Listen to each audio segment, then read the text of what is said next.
Aujourd'hui,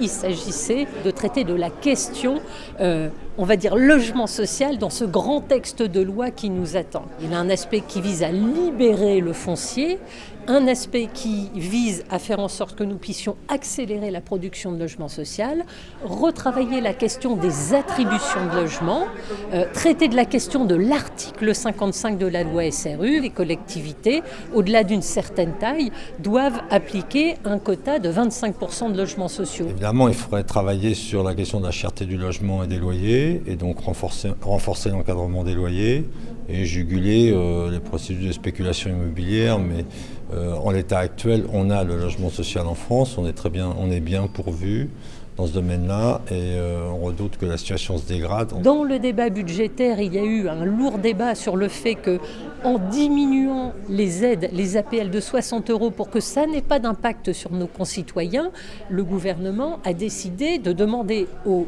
organismes de logement social de diminuer le loyer à due concurrence de la baisse de l'APL. Les freins que nous risquons de devoir surmonter sont ceux issus des conséquences de la loi de finances, c'est-à-dire une dégradation de l'autofinancement dont disposent les organismes. Or, chacun sait que les investissements que nous réalisons et la production de 100 000 logements sociaux par an est adossée à la capacité d'autofinancement des organismes. Des mesures de compensation sont prévues, elles ne sont pas en place à ce stade, et nous verrons si des conséquences sur l'activité économique, la qualité du service, l'entretien du patrimoine vont se produire de manière négative ou pas. La baisse de trésorerie des bailleurs sociaux va limiter forcément les moyens de production.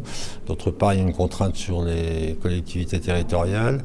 Et enfin, il y a une forte concurrence évidemment des milieux privés qui aujourd'hui connaissent des années d'or et veulent de nouvelles parts de marché. Nous avons à conduire un travail d'adaptation. Et c'est tout l'intérêt de cette conférence de consensus, d'ouvrir la concertation avec les acteurs concernés, les organismes, les collectivités territoriales, les organisations de locataires, enfin toutes les parties prenantes du logement social. Ce qu'on a entendu aussi beaucoup autour de ce débat, c'est la question des territoires, de l'échelle territoriale. Attention à ce que derrière une logique d'efficacité, on n'oublie pas malgré tout de prendre en compte la nécessaire dimension de proximité qui permet de bien mesurer la réalité des besoins des populations qui n'est pas la même partout, tout en ayant ce souci de meilleure efficacité.